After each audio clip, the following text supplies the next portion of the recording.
Kepala Bagian Pemberitaan KPK, Ali Fikri, mengungkap ada pihak yang dengan sengaja menghalangi penyidikan dalam kasus dugaan gratifikasi dan tindak pidana pencucian uang mantan Kepala Bea Cukai Makassar, Andi Pramono. Dari informasi yang kami terima, tim penyidik KPK berada di lapangan saat melakukan penggeledahan. Didapati adanya dugaan pihak-pihak yang sengaja menghalangi tindakan pro justia yang sedang berlangsung. Katanya dalam keterangan tertulis, Jumat 14 Juli 2023. Halo Sobat Forum, bersama saya Puspita Chandra Dewi. Inilah Forum hari ini.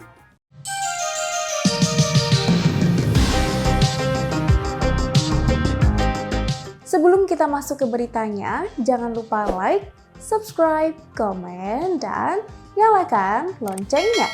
Sekarang, yuk kita ke beritanya.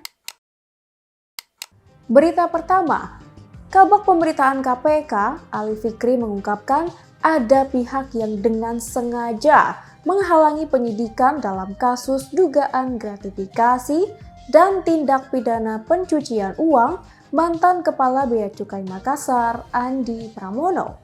Ali dengan tegas mengatakan KPK melakukan penyidikan berpedoman pada aturan hukum yang ada, sehingga jika terdapat pihak yang diduga menghalangi penyidikan, maka KPK tidak takut untuk menjerat pelaku.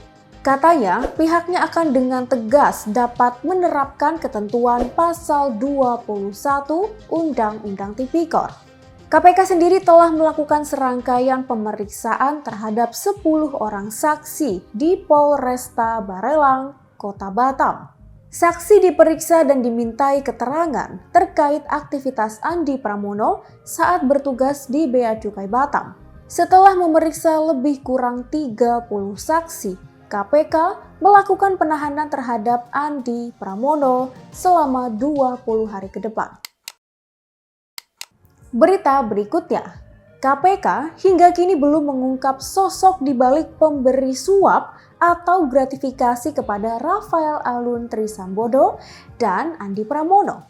Pakar hukum pidana dari Universitas Trisakti, Abdul Fikar Hajar, mengatakan KPK seharusnya mengungkap siapa sosok misterius pemberi suap kepada Rafael dan Andi. Namun, di sisi lain, ada kemungkinan hal ini berkaitan dengan strategi KPK. Strategi KPK yang dimaksud adalah untuk mengembangkan pada pihak yang lebih luas. Selain itu, dia juga menyebut tidak diungkapnya sosok misterius tersebut agar yang bersangkutan tidak melarikan diri atau merusak dan menghilangkan barang bukti. Publik mesti menagih nama-nama yang terlibat dalam memberi suap ke Rafael dan Andi dalam waktu 2 atau 3 pekan ke depan. Berita terakhir, pengamat politik Ray Rangkuti mengungkap potensi ancaman baru yang harus dihadapi masyarakat Indonesia pada pemilu 2024 mendatang.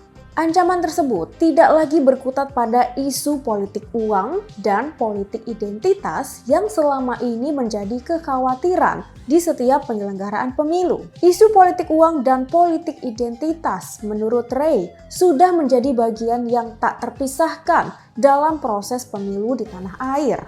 Yang paling mengkhawatirkan menurut Ray justru munculnya tren baru terkait isu netralitas aparatur sipil negara atau ASN dan independensi penyelenggara pemilu. Dinamika itu perlu dibahas bersama mengingat munculnya gejala di lingkungan ASN yang saat ini tidak takut diberi sanksi dan mengabaikan netralitas ASN demi peluang karir lebih baik karena menjadi bagian dari tim pemenangan pihak tertentu. Padahal ketidaknetralan ASN berdampak pada terjadinya diskriminasi layanan, munculnya kesenjangan dalam lingkup ASN, adanya konflik atau benturan kepentingan, dan ASN menjadi tidak profesional.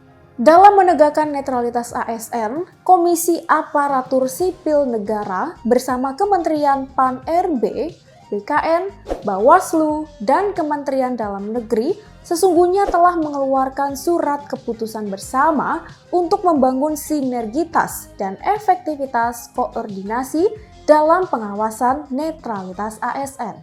Ray mengungkapkan, rekrutmen ASN sekarang sudah tergantung dari rekomendasi partai politik. Makanya sangat berpengaruh pada kemandirian dan independensi penyelenggara pemilu.